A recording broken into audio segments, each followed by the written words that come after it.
Mr. Speaker, it's important to remember that the Ambassador Bridge and Coutts Alberta crossings were cleared before the Emergency Act was invoked. Right. The Act was not needed to clear the border blockades. Police were well equipped to take care of this with all of their existing laws and powers. So what then was the national security threat that met the extraordinarily high threshold needed to invoke this Act?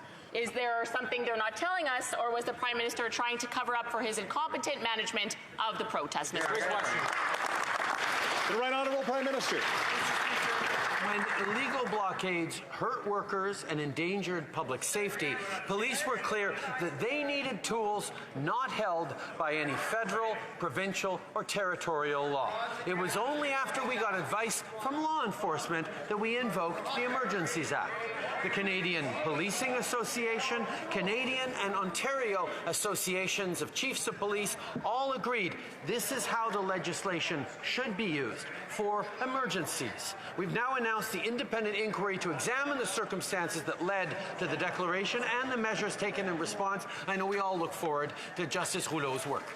Honourable Member for Kildonan St. Paul. Mr. Speaker, the protest organizers are being held accountable in courts as we speak, but this inquiry is to ensure the government is being held accountable. That's right. Invoking an act with the power to override charter rights is dangerous, so the purpose of the inquiry is to tell the public whether the threshold needed to invoke the act was in fact met.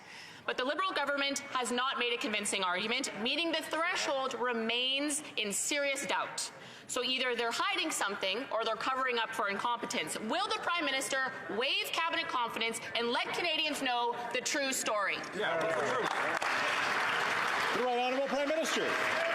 Speaker, when we invoke the Emergencies Act in a restrained and limited way, we also committed to the full transparency that goes with the invocation of these hours, whether it's a parliamentary committee that has been examining the issue or whether it is a full public inquiry that will be transparent and have the power to understand the circumstances and the use of the Emergencies Act. That is the kind of thing that everyone should look forward to. Unfortunately, Conservatives are made uneasy by the fact that they were standing against hardworking Canadians by standing with people who are illegally blockading our economy. The Honourable Member for Medicine Hat, Carson Warner. Thank you, Mr. Speaker. Unfortunately, I think the Prime Minister's definition of transparency is different than Canadians. The Emergency Act stipulates that the Special Joint Committee and the inquiry are responsible to hold the actions of the government to account, not that of Canadian citizens. Yes. At last night's committee meeting, the Ministers of Public Safety and Justice continue to hide behind cabinet confidences and lawyer-client privilege. Will the Prime Minister be transparent and accountable to Canadians and release the documents that the government relied upon to justify the invocation of the Emergencies Act? The Right Honourable Prime Minister.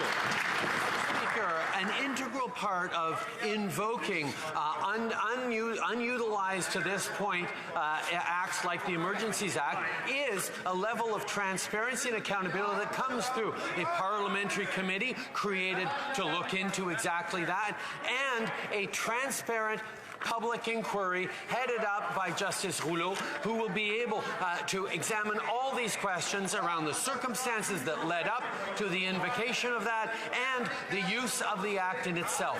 That is what Canadians expect, but that's exactly what makes Conservatives uncomfortable because of their support of those convoys.